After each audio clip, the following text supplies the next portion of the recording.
Bem-vindos à minha casa, meus irmãos.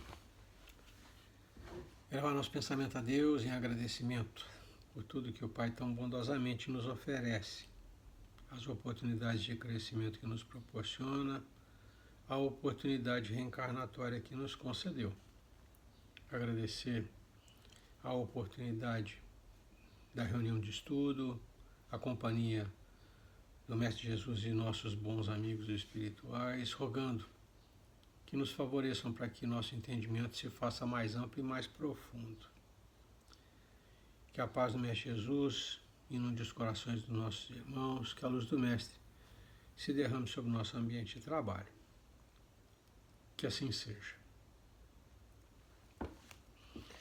Nós estamos estudando o Livro dos Espíritos, a parte segunda, né, do mundo espírita, do mundo dos espíritos, e estamos no capítulo 6, da vida espírita. E hoje nós vamos entrar em percepções, sensações e sofrimentos dos espíritos, a partir lá da questão 237. Percepção, só para a gente pontuar, percepção é a capacidade de apreender, de captar as coisas através dos sentidos ou da mente. E sensação é sentimento, é emoção, comoção. Né? Então, aqui nós tratamos dessa capacidade de apreensão que os espíritos têm, todos nós temos, né? Das sensações ou dos sentimentos que a gente alimenta e dos sofrimentos a que estamos expostos. A diferença, né, nós já vimos isso lá atrás, quanto à natureza da nossa situação. Né? Então, espíritos necessitados de aperfeiçoamento, como nós somos, né? Ou nós estamos encarnados ou estamos desencarnados. Lembrem-se bem disso. Então, no caso, a diferença básica é o veículo carnal, é o equipamento físico, orgânico. Né? Quando se fala de percepções, sensações e sofrimentos, eles são comuns a todos nós, diferenciando os errantes dos encarnados pelo corpo físico, que tem os seus óbices, né? Que apresenta as suas dificuldades ao espírito. Muito bem. Feita essa introdução, né, para a gente poder entender do que nós vamos falar, vamos às questões. Iniciamos na 237 e Kardec questiona o nosso orientador. Uma vez de volta ao mundo dos espíritos, conserva a alma as percepções que tinha quando na Terra? Mantém a capacidade de apreender, de captar as coisas, né, pelos sentidos ou pela mente? E o orientador responde: sim, mantém aquelas percepções, além de outras que aí não dispunha, porque o corpo, qual o véu sobre elas lançado, as obscurecia. A inteligência é um atributo que tanto mais livremente se manifesta no espírito, quanto menos entraves tenha que vencer. Então, uma vez liberto do corpo, o espírito mantém a capacidade de apreensão, né, percepção, de apreensão pelos sentidos, pela mente. Ele faz aqui uma menção à ampliação dessa capacidade no estado de erraticidade por conta da inexistência do corpo físico, que funciona, diz ele, qual um véu. É como se obscurecesse as capacidades, a capacidade que o espírito tem originariamente. Questão 238. São ilimitadas as percepções e os conhecimentos dos espíritos, ilimitadas. Numa palavra, eles sabem tudo? O orientador responde assim: quanto mais se aproximam da perfeição, tanto mais sabem. Se são espíritos superiores, sabem muito. Os espíritos inferiores são mais ou menos ignorantes acerca de tudo. A questão 239.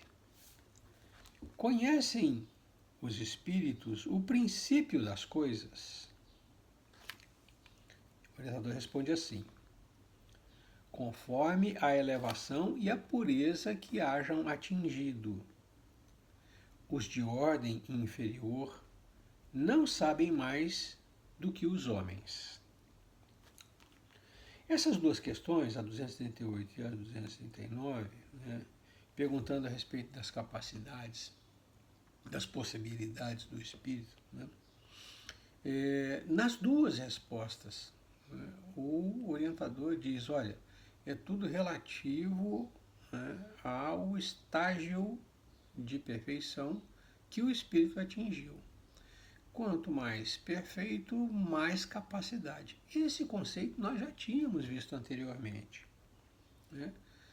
Quanto mais perfeição moral, quanto mais virtuoso, mais amplas as capacidades de apreensão, de entendimento das coisas. Então aqui na 238, por exemplo, ele diz, olha, ele pergunta, a capacidade é ilimitada? Eles sabem tudo? Ele diz, olha, quanto mais se aproximam da perfeição, tanto mais sabem. Os superiores sabem muito, os inferiores são extremamente ignorantes, ignoram praticamente tudo. E aí ele vai num ponto específico, o princípio das coisas. A gente pode entender isso como a natureza divina, a origem de tudo, o plano divino. Os espíritos conhecem isso e ele diz, olha, conforme a elevação e a pureza. Alcançar esse tipo de entendimento, este entendimento em particular, exige muita pureza e elevação. Aperfeiçoamento moral, virtuosidade. 240. Ele muda a direção. Ele pergunta, a duração, o tempo, a duração, os espíritos a compreendem como nós? É a mesma noção de tempo, nós encarnados, os espíritos em erraticidade? Na erraticidade? Ele responde assim, não. E complementa, e daí vem que nem sempre nos compreendeis quando se trata de determinar datas ou épocas. E tem uma notinha, no fim. Ele diz assim, os espíritos vivem fora do tempo como o compreendemos. A duração para eles deixa, por assim dizer, de existir. Os séculos, para nós tão longos, não passam aos olhos deles de instantes que se movem na eternidade, do mesmo modo que os relevos do solo se apagam e desaparecem para quem se eleva no espaço. E aqui cabe um reforço, uma ênfase, porque nas comunicações que nós mantemos, muitas vezes é fonte de confusão referências diversas acerca do tempo. E ele faz uma menção aqui que para nós é preciosa, a gente tem que entender essa relatividade. Ele diz assim, olha, a duração para eles deixa, por assim dizer, de existir. Os séculos para nós tão longos não passam aos olhos deles de instantes que se movem na eternidade. E ele coloca assim, daí vem que nem sempre nos compreendeis. quando se trata de determinar datas ou épocas. Né? A relatividade do tempo acaba sendo fonte de confusão. Toda vez que a gente conversar com um espírito errante, através de um médium, tal, nós temos que ter esse princípio em mente. Né? A menção de duração, de tempo, as referências temporais para ele, né, são diferentes das nossas. Então a gente tem que abrir um pouco mais a compreensão para poder captar exatamente o que ele quer nos dizer. E é importante esse conceito, a relatividade do tempo nos dois estados do espírito, né? Na erraticidade e encarnados. Questão 241. Kardec pergunta assim: os espíritos fazem do presente, do momento presente, mais precisa e exata ideia do que nós? Os espíritos errantes têm essa noção do tempo presente mais apurada do que nós, os espíritos encarnados? E ele responde de uma forma bem lacônica, fazendo uma comparação simples. Ele diz assim: do mesmo modo que aquele que vê bem faz mais exata a ideia das coisas do que o cego. Os espíritos veem o que não vedes. Tudo apreciam, pois, diversamente do modo por que o fazeis. Mas também isso depende da elevação deles.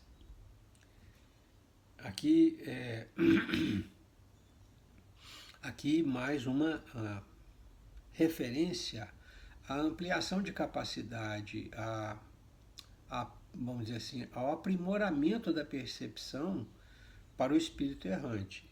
Ele diz: olha, os espíritos veem o que não vedes. Né? A nossa visão, por exemplo, ela tem a limitação porque ela funciona, por exemplo, condicionada à luz, à existência de luz. A gente enxerga quando há luz. Quando não há luz, a gente não consegue captar imagens. O cérebro não recebe os impulsos do olho, nervosos do olho, né? E não interpreta, ele não tem o que interpretar, ele não consegue capturar as coisas que estão no ambiente porque não há luz. Então é isso que ele está falando. Ele diz: olha, os espíritos veem aquilo que vocês não veem, apreciam tudo de maneira diferente, então. Então, a maneira como enxergam é diferente. Aí a 242, falou-se do presente, né? Na 242, Kardec vai para o passado. Como é que os espíritos têm conhecimento do passado? E esse conhecimento lhes é ilimitado? Conhecimento do passado, né, envolve, no caso, na erraticidade, segundo a nossa concepção, mais de uma experiência encarnatória. Né? Então, ele teria, na erraticidade, acesso a todo o acervo de vivências que teve. Né? E é disso que o Kardec está perguntando. Como é que os espíritos têm conhecimento do passado? Né? E vai mais adiante. Esse conhecimento é ilimitado, alcança tudo o que foi vivenciado.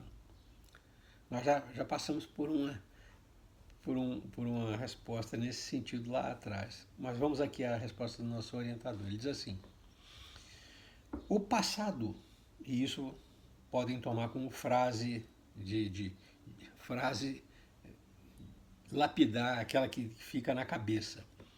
O passado, quando com ele nos ocupamos, é presente. Vê se não é verdade. Né? Quando a gente lembra de alguma coisa feliz, vou falar de coisas felizes. Quando a gente lembra de alguma coisa feliz no passado, é como se a gente estivesse revivendo, não é? Até o sorriso nos lábios volta. Né? Então é disso que ele está falando. O passado, quando dele nos ocupamos, é presente. Então, aquilo que foi vivido permanece lá, como se estivesse sendo vivenciado de novo, ou pudesse ser vivenciado de novo. E ele coloca assim: verifica-se então precisamente o que se passa contigo quando recordas qualquer coisa que te impressionou no curso do teu exílio. A figura que eu fiz da vivência feliz. Simplesmente, como já nenhum véu material nos tolda a inteligência, lembramo-nos mesmo daquilo que se apagou da memória. Mas nem tudo os espíritos sabem, a começar pela sua própria criação. Lá atrás, quando nós estamos lá atrás, a resposta do orientador era no sentido de que a gente conseguia recuperar. Agora eu fiquei conflitado. Não sei se foi no último romance nosso, E a Vida Continua. Acho que foi no E a Vida Continua, não foi no Livro dos Espíritos, não. Tá gravado aí também, A Vida Continua, os irmãos estão convidados a assistir. Mas lá, né, o orientador dizia, já não sei mais para quem que ele dava essa informação também, né? Mas ele dizia que tudo fica gravado. A gente tem que entender como é que o cérebro funciona. O cérebro, ele, durante a noite, enquanto a gente dorme, ele fixa o que é importante e descarta o que é desnecessário. Então, amanhã, provavelmente, né, você não vai estar se lembrando que tomou no café da manhã hoje. Isso é desnecessário. É assim que o cérebro funciona. Tem uma capacidade, vamos dizer assim, limitada, né, de armazenamento. Aqui, quando ele diz, lembramos-nos mesmo daquilo que se apagou da memória, ele está falando do funcionamento do cérebro. Todas as vivências ficam registradas para o espírito, o cérebro não necessariamente se lembra delas. Quando o espírito se livra do corpo, se livra do cérebro, né, fica só a mente. E lá o registro é indelével, lá não se apaga. Né? Então ele diz, você se lembrará de tudo, absolutamente tudo, da mínima existência, no menor detalhe, né? Na menor particularidade, né?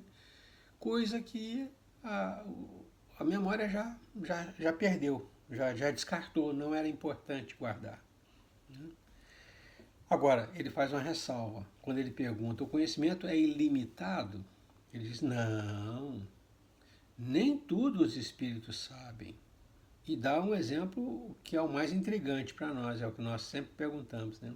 A começar pela sua própria criação, que é o que a gente vive se perguntando e não tem resposta ainda. Né? Então, os espíritos não sabem tudo. Sabem o que é relevante e o que é importante, né, para o prosseguimento do processo de aprimoramento. É isso. Tá? Então, acerca do passado, não há limite, né, para a gente alcançar ou recuperar, melhor dizendo, recuperar as gravações das nossas diversas experiências. Aí na 243 ele vai para o futuro, presente, passado, futuro. E aí ele pergunta, e o futuro? Os espíritos o conhecem? O orientador responde assim, ainda isto depende da elevação que tenham conquistado. Muitas vezes apenas o entreveem, porém nem sempre lhes é permitido revelá-lo. Quando o veem, parece-lhes presente. À medida que se aproximam de Deus, tanto mais claramente o espírito descortina o futuro. Depois da morte, a alma vê e apreende, num golpe de vista, suas passadas migrações, mas não pode ver o que Deus lhe reserva. Não pode ver o que Deus lhe reserva. Para que tal aconteça, preciso é que ao cabo de múltiplas existências se haja integrado nele. E aqui eu tenho que parar novamente, porque aqui tem conceitos preciosos. Primeiro, o futuro, nosso futuro, né, ele diz, não, isso está reservado ao conhecimento de Deus. Ele diz, o Espírito, à medida que se aproxima de Deus, tanto mais claramente descortina o futuro. Depois da morte, a alma vê e apreende e captura e entende num golpe de vista suas passadas migrações, mas não pode ver o que Deus lhe reserva. E aí ele abre um parêntese, né, que seria a exceção a essa regra geral. Ele diz, para que tal aconteça, para que a gente veja o que Deus nos reserva, é preciso que, ao cabo de múltiplas existências, ao fim do longo processo de aperfeiçoamento, alcançando a perfeição, se haja integrado nele, nós estejamos em comunhão com Deus, ou seja, aquilo que Deus sabe, nós conseguimos alcançar. Então, olha a extensão da resposta que ele dá e o alcance que isso tem para nós. Nós, ansiosos que somos, vivemos o dia de hoje pensando ou praticamente sofrendo o dia de amanhã.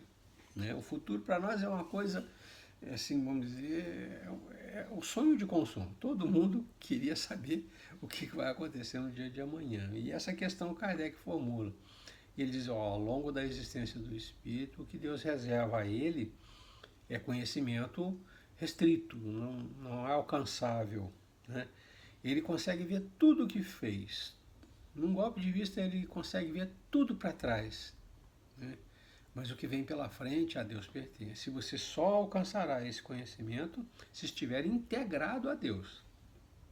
Se você fizer parte, vamos colocar assim, né, de Deus, se você estivesse contido, né, em Deus. Conseguem capturar? É esse o entendimento que eu tenho. Então, é muito longe de nós conhecer o futuro. E quem disser que o conhece, né, eu diria está equivocado. Você pode, no máximo, entrever. Né? É aquilo que na mediunidade você pode falar de predição, né? Mas esse entrever é uma coisa, vamos dizer assim, ainda nublada, não é perfeito. É um conhecimento, seria relativo ou parcial. Né? Aí ele desdobra essa questão, o Kardec. Ele pergunta assim, os espíritos que alcançaram a perfeição absoluta têm conhecimento completo do futuro?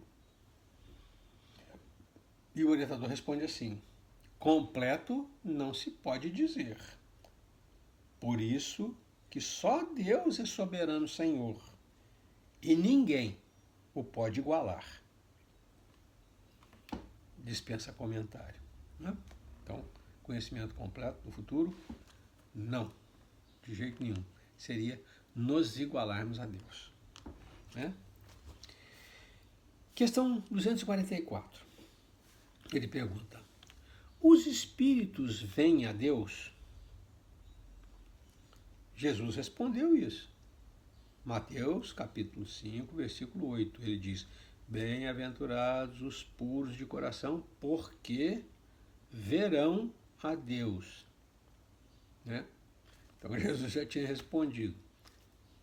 O nosso orientador responde assim, só os espíritos superiores o veem e compreendem. Os inferiores o sentem e adivinham. Aqui, mais uma vez, nós voltamos ao conceito de grau de perfeição. Não sei se notaram, mas todas as questões até agora, o Espírito sempre faz a ressalva de que tudo é relativo ao grau de perfeição. grau de perfeição moral alcançado pelo Espírito. E aqui não é diferente. Ele diz, só os espíritos superiores o veem e compreendem. Os inferiores o sentem e adivinham. Kardec desdobra em duas outras questões. Ele pergunta assim, quando um espírito inferior diz que Deus lhe proíbe ou permite uma coisa, como sabe que isso lhe vem de Deus? Ou que isso lhe vem dele? Aí o espírito orientador responde assim, ele não vê a Deus, mas sente a sua soberania. E quando não deva ser feita alguma coisa ou dita uma palavra, percebe como por intuição a proibição de fazê-la ou dizê-la. Não tendes vós mesmos pressentimentos que se vos afiguram avisos secretos para fazerdes ou não isto ou aquilo?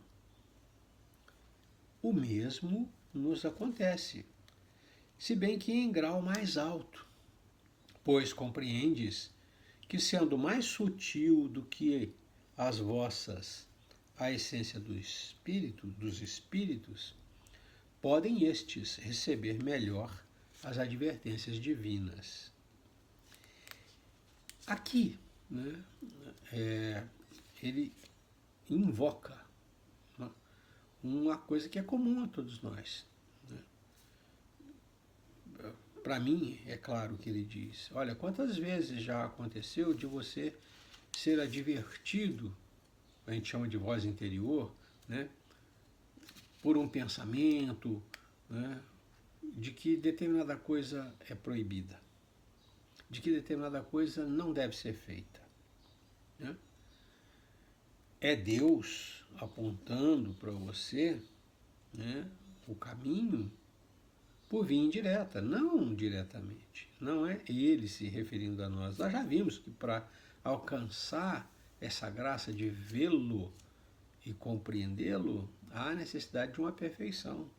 Né? Mas ele diz, olha, os espíritos inferiores sentem a soberania de Deus e, como por intuição, sabem o que deve ou não fazer. Nós somos, né, espíritos imperfeitos, nós temos isso. Isso acontece conosco. A gente sabe, porque é alertado que uma coisa ou outra não deve ser feita. Não é? E a gente sabe que existe Deus. A gente sente a sua soberania, muito embora não o veja. Não é? Então, é disso que ele coloca aqui, é disso que ele trata aqui. E o Kardec desdobra uma segunda pergunta em cima dessa, vê a Deus.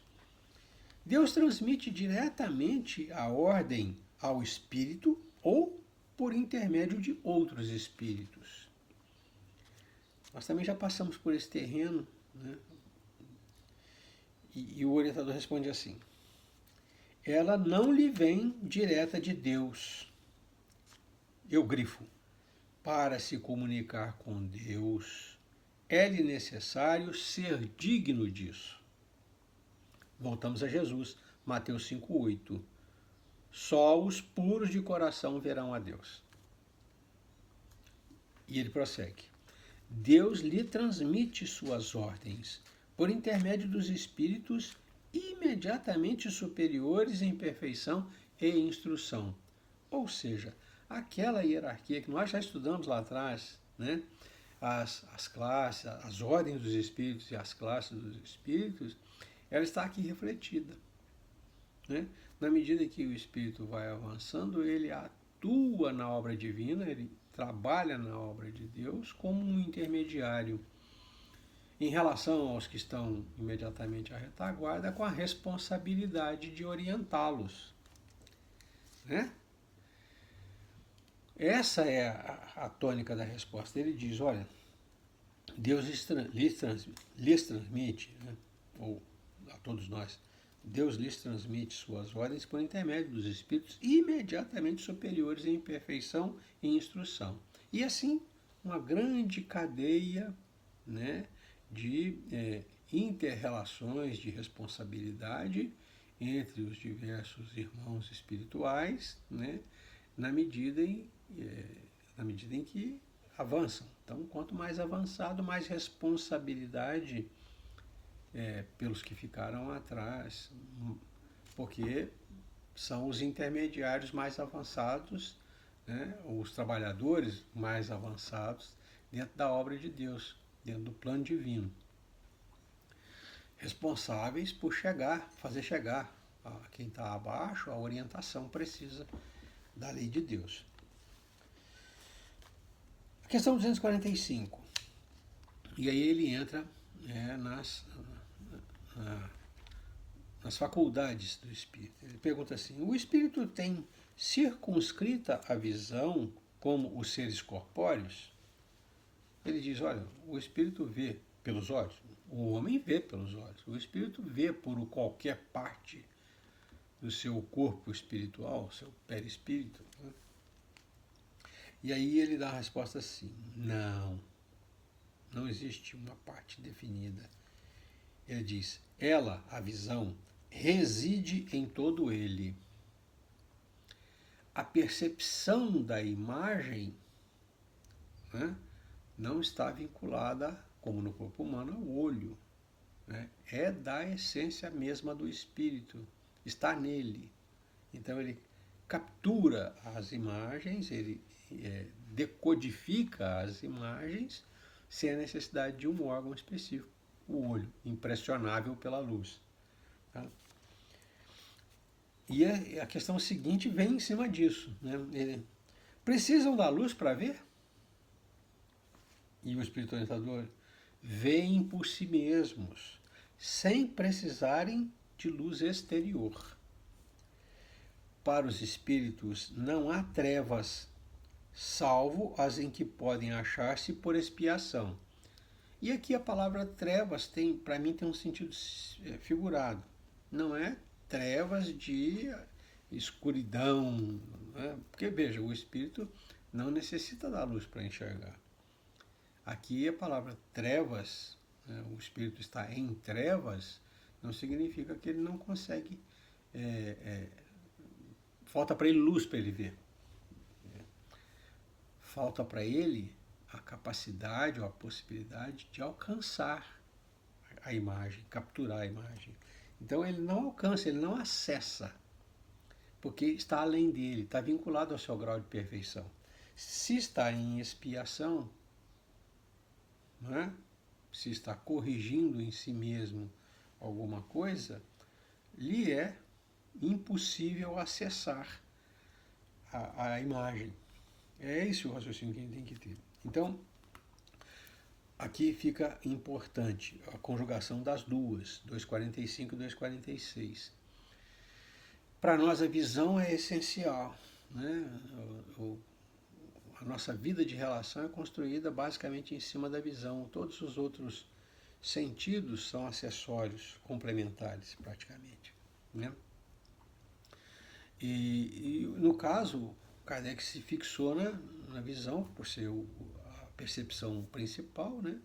E recebe essa informação. Olha, o espírito capta, ele percebe o ambiente, percebe as coisas, sem a necessidade nem de um órgão específico, nem de luz exterior. Ele percebe por si mesmo. Né? Ele captura as imagens por ele mesmo. Está na essência dele, é uma capacidade dele. Questão 247. O Kardec pergunta assim: para verem o que se passa em dois pontos diferentes, precisam transportar-se a esses pontos? Para ver coisas que acontecem em dois locais diferentes, é necessário que o espírito se desloque a esses pontos? Podem, por exemplo, ver simultaneamente nos dois hemisférios do globo, o espírito enxergar o que ocorre no sul e no norte ao mesmo tempo? Essa é a questão que ele coloca. E aí o espírito explica como é que funciona. Né?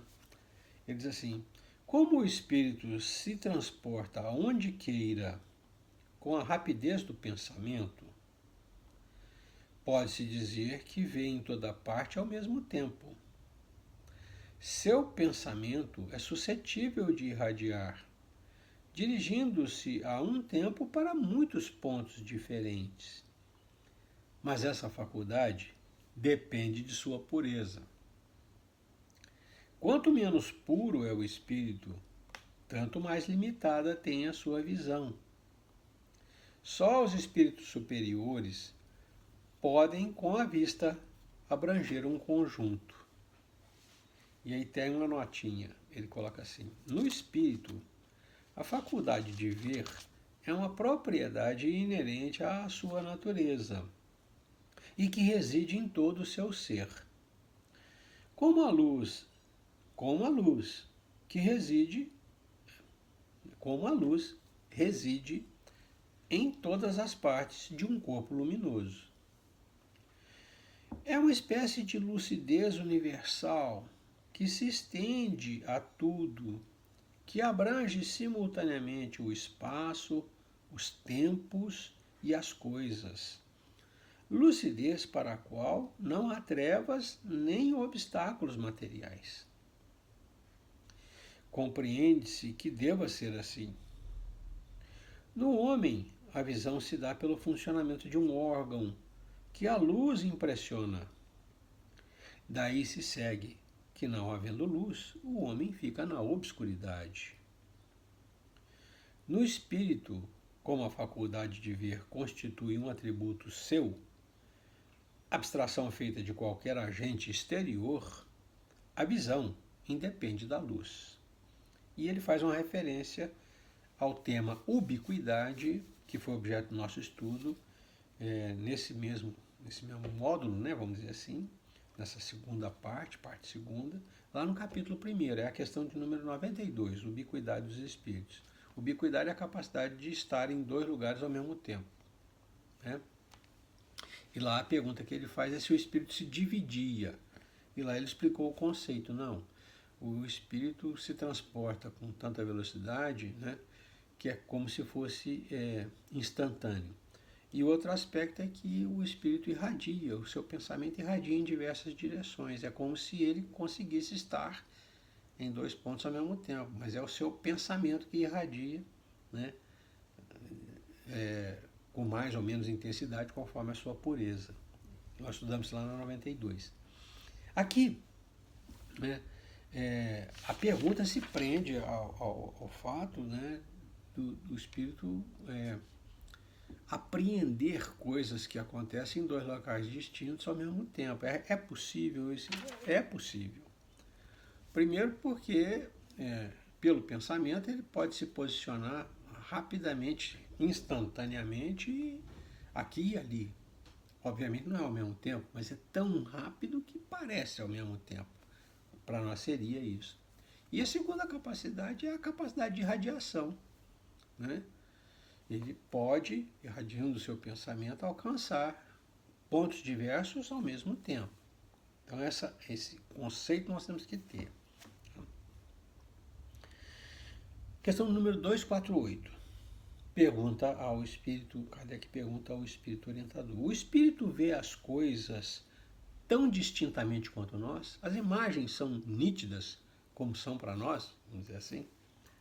E aí o orientador responde assim: mais distintamente, pois que sua vista penetra onde a vossa não pode penetrar. Nada a obscurece. Então seria um alcance muito maior, visto que não há essa limitação física, mecânica. Né? Ela poderia, por exemplo, penetrar os corpos, ultrapassar paredes, portas. Poderia não, alcança. Não há uma barreira, um obstáculo físico capaz de impedir essa visão. Né? Então ela é muito mais apurada, ao passo que a nossa não, a nossa tem uma limitação muito grande. Começa por aí, a gente só vê o que é iluminado. Né? E o espírito não precisa disso. O espírito errante não precisa disso. A capacidade de visão está na sua própria natureza. Né? A 249, ele entra para o terreno da audição. Ele pergunta assim, percebe os sons? E o orientador responde, sim, percebe mesmo sons imperceptíveis para os vossos sentidos obtusos. Eu sempre gosto de lembrar, né, da limitação do corpo, né, mostrando ou relembrando para mim e para os irmãos, né, que a gente não vê todo o espectro luminoso, por exemplo. Nossos olhos não veem ultravioleta ou infravermelho, e são radiações luminosas que estão aí e são constatáveis. O ultravioleta nos queima a pele, por exemplo, e a gente não vê. Né? O infravermelho, que está nas câmeras, muito comum hoje, câmera de segurança e tal, nos permite uma visão noturna. É um espectro de radiação luminosa que o nosso olho não capta. A câmera capta, o nosso olho não capta. Né? Os sons. Nosso sentido da audição está limitado, ele vai de uma determinada frequência até uma outra frequência. Então a gente ouve pior do que o cachorro, por exemplo. Né? Então, se nós começarmos a nos colocar em comparação, por exemplo, com os animais domésticos que nos cercam, né? Nossa audição é pior, nossa visão é pior, nosso olfato é pior. Né?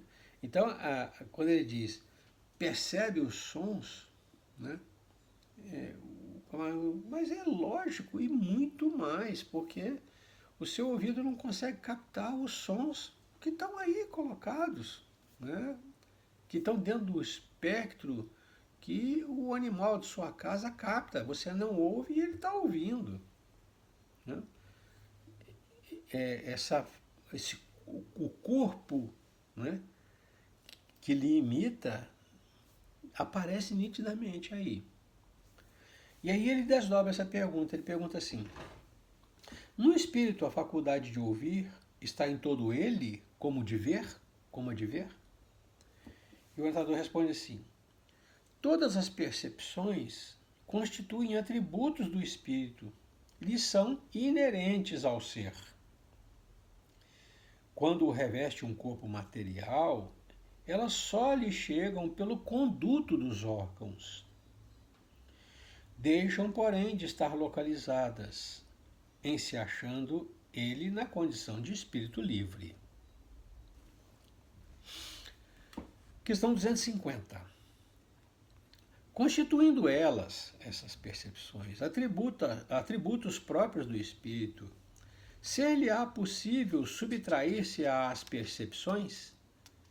Pode ver o que quer ou ouvir o que quer, ele pode bloquear as percepções, selecionar. E aí o espírito orientador responde assim, o espírito unicamente vê e ouve o que quer. Dizemos isto de um ponto de vista geral, e em particular com referência aos espíritos elevados, porquanto os imperfeitos muitas vezes ouvem e veem a seu mau grado o que lhes possa ser útil ao aperfeiçoamento. Eu vou colocar aqui uma outra citação evangélica. Mateus capítulo 6, versículo 21, Jesus disse assim, pois onde estiver o vosso tesouro, aí também estará o vosso coração. De outra maneira, será importante para você aquilo que você der importância, não é? Onde estiver o vosso tesouro, estará também o seu coração. E aqui ele diz, olha, o espírito vê e ouve o que quer, é seletivo. Isso em se tratando de espíritos que já progrediram. Ele faz a ressalva dos espíritos inferiores, dizendo que muitas vezes são constrangidos a ver e ouvir aquilo que não querem, com o intuito de se aperfeiçoarem. É o exemplo, fácil de entender, do remorso. A gente não quer lembrar, né, do erro que a gente cometeu, mas a gente não esquece. Fica lá. martelando a cabeça da gente, né? Muita gente busca refúgio em outras coisas para tentar fugir do remorso, né? E ele está lá castigando. Para nós é fácil de entender. Aquele que tem alguma coisa para corrigir tem que estar constantemente sendo alertado de que há tarefa para cumprir. Vê e ouve seu mau grado, para que tenha sempre presente que há tarefa para cumprir, correção a ser feita. Questão 251. Ele diz assim, pergunta, são sensíveis à música os espíritos? E o orientador responde assim, aludes à música terrena? Que é ela comparada à música celeste? A esta harmonia de que nada na terra vos pode dar ideia. Uma está para a outra, como o canto do selvagem para uma doce melodia. Não obstante, os espíritos vulgares podem experimentar certo prazer em ouvir a vossa música, por lhes não ser dado ainda compreenderem outra mais sublime. A música possui infinitos encantos para os espíritos, por terem eles muito desenvolvidos ou muito desenvolvidas as qualidades sensitivas. Refiro-me à música celeste, que é tudo o que de mais belo e delicado pode a imaginação espiritual conceber. Questão 252. São sensíveis os espíritos às magnificências da natureza? E o orientador responde assim, tão diferentes são as belezas naturais dos mundos que longe estamos de as conhecer.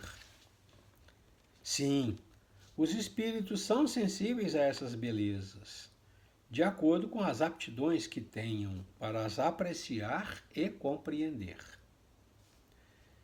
Para os espíritos elevados, há belezas de conjunto que, por assim dizer, apagam as das particularidades. Aqui, tanto visão quanto audição, né, são novamente, vamos dizer assim, reforçadas, né? E aí, as sensações que a visão e a audição causam aos espíritos, as magnificências da natureza e a beleza da música.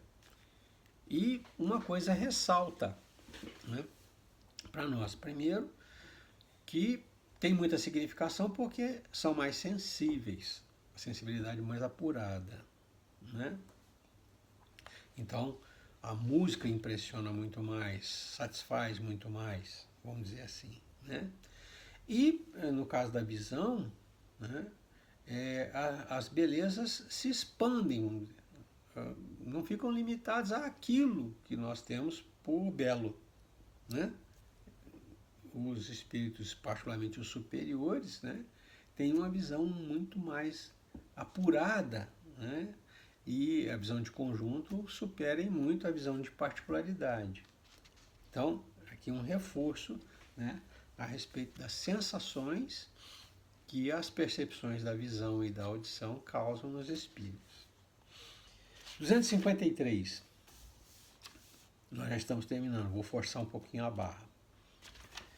Os espíritos experimentam as nossas necessidades e sofrimentos físicos? Ele diz, eles os conhecem, porque os sofreram. Não os experimentam, porém, materialmente, como vós outros. São espíritos.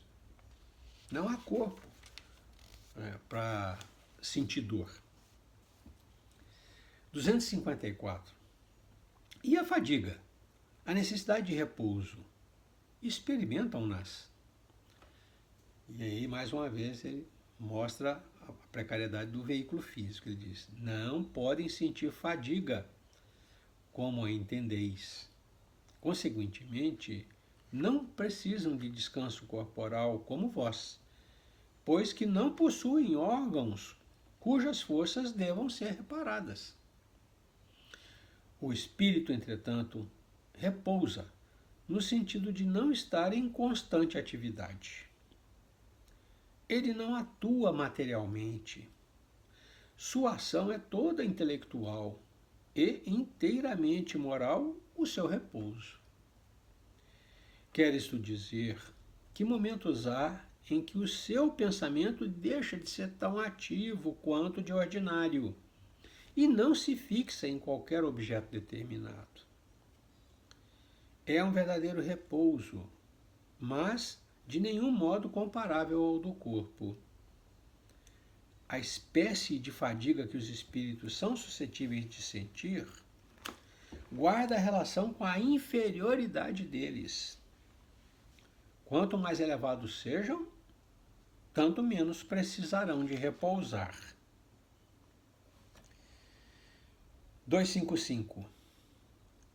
Quando um espírito diz que sofre, de que natureza é o seu sofrimento? O orientador responde: angústias morais, que o torturam mais dolorosamente do que todos os sofrimentos físicos. E aí ele prossegue.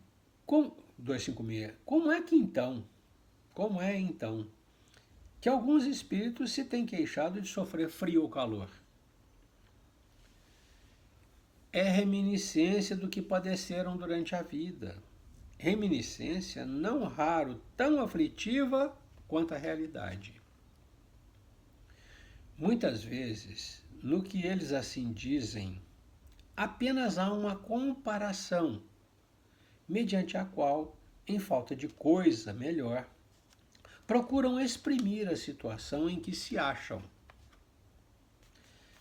Quando se lembram do corpo que revestiram, têm impressão semelhante à de uma pessoa, que, havendo tirado o manto que a envolvia, julga, passado algum tempo, que ainda o traz sobre os ombros. Acerca de sofrimentos, que é o último tema, os sofrimentos são todos de ordem moral. E muitas vezes os irmãos relatam sofrimentos físicos. O nosso orientador faz questão de mostrar que é uma figura de linguagem que, por comparação, tentam mostrar para nós a natureza do sofrimento, como ele se dá. Fala de frio, fala de calor, aludindo não ao frio ou ao calor, mas à impressão que o frio e o calor dão ao corpo físico. Então, se ele tem um padecimento de ordem moral, que para ele se assemelha a uma queimadura, ele vai dizer que está sendo queimado. É essa a ideia que nós temos que ter. Não que o espírito esteja sendo queimado, mas a dor se assemelha. É isso que a gente tem que entender. Então, quando a gente fala de sofrimento, os sofrimentos na erraticidade são todos de ordem moral.